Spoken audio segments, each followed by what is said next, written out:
Hi friends, எல்லோரும் எப்படி இருக்கீங்க? அன்றைக்கி சொன்ன மாதிரியே இன்னொரு புது ரெசிபியோடு வந்திருக்கீங்க நாங்கள் முன்னாடி. இது வந்து சம்மர் சீசன்னால் பலா விதை கிடைக்கும் நம்மளுக்கு. இந்த சீசனில் அந்தந்த சீசனில் என்னென்ன கிடைக்குமோ அதை டேஸ்ட் பண்ணி பார்க்கணும் இல்லைங்களா? அதனால் இந்த தடவை வந்து இந்த பலா விதையை வச்சு என்ன சூப்பர் ரெசிபி பண்ணலான்றது முன்னாடி எடுத்துகிட்டு வந்திருக்கேன் நான்.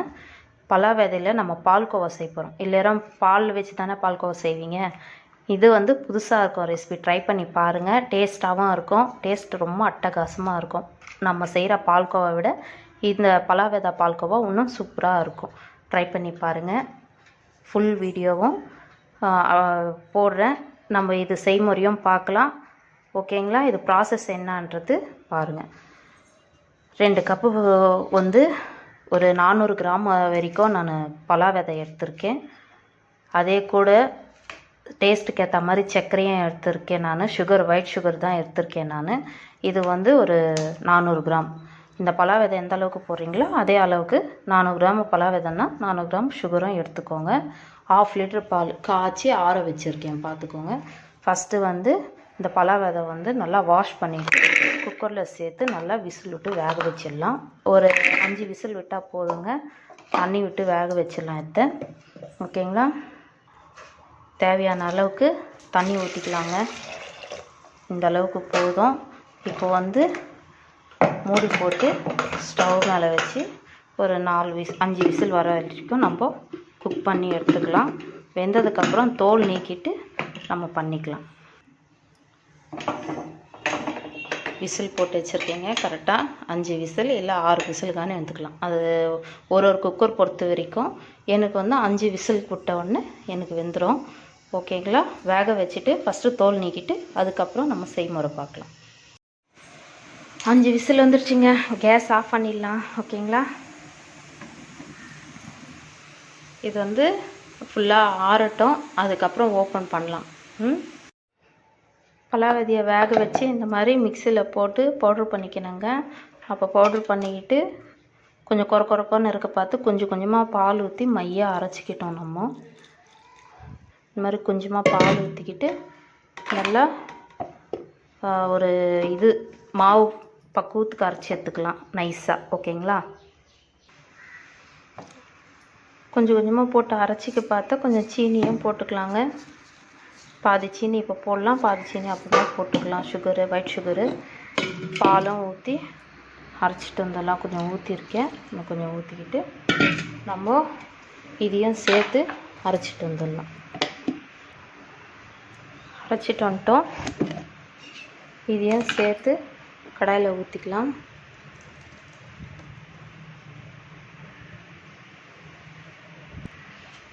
எல்லாம் மிக்ஸ் பண்ணதான் இந்த மாதிரி இருக்குங்க.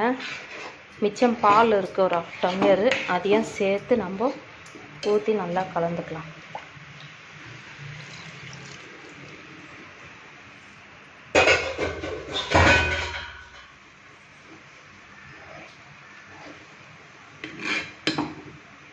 இது நல்லா குக் ஆகணுங்க. நல்லா திக்கான பக்குவத்துக்கு வரணும். நடுப்பில் ஒரு ஸ்பூன் நெய் விட்டு கலந்துக்கலாம். கலரை ஃபுல்லாக நம்மளுக்கு பால்கோவா பக்குவத்துக்கு வந்துடும். இப்போயே டேஸ்ட்டாக ஸ்மெல்லெல்லாம் வந்து பால்கோவா மாதிரி தான் ஸ்மெல் இருக்குது பாருங்கள். பால்கோவா திக்கான எப்படி இருக்கும் அந்த மாதிரி இருக்குது. நம்ம மிக்சியில் அரைக்க பார்த்து கொஞ்சம் கட்டினா மாதிரி இருக்கும். அது என்ன இருந்ததுன்னா கொஞ்சம் நசுக்கி விட்டுக்கோங்க. இது மாதிரி திக்காக இருக்கும், பார்த்துக்கோங்க. நம்ம பாதி சுகர் போட்டு அதில் அரைச்சேன் இல்லைங்களா? மீதி சுகர் இப்போது ஜாயின் பண்ணலாம், போட்டுடலாம். இதில்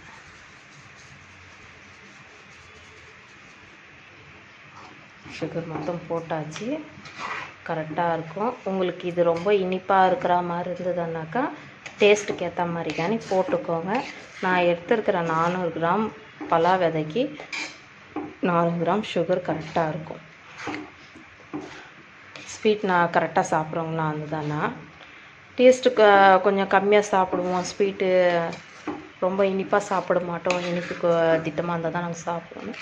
அவங்க வந்து அதுக்கேற்ற மாதிரி நம்ம போட்டுக்கலாம். கூறுவோ குறைச்சலோ நம்ம கம்மி பண்ணுறது அதிகம் பண்ணுறது நம்மளோட விருப்பம் தான். நெய் ஒரு ஸ்பூன் போட்டுக்கலாங்க. நடுநிலப்பில் பின்னன்றப்பெல்லாம் போட்டுக்கலாம். ஏன்னா மொத்தமாக போட்டால் நம்மளுக்கு தெரியாது.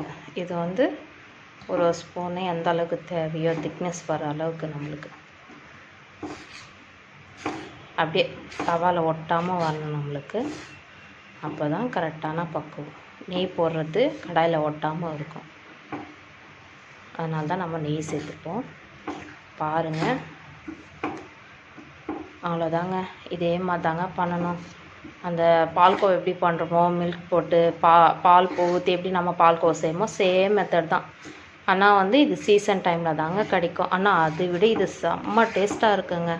ட்ரை பண்ணி பாருங்கள். இது நல்லா குக் ஆனதுக்கப்புறம் கையில் ஒட்டாத அளவுக்கு நம்மளுக்கு வரணும்.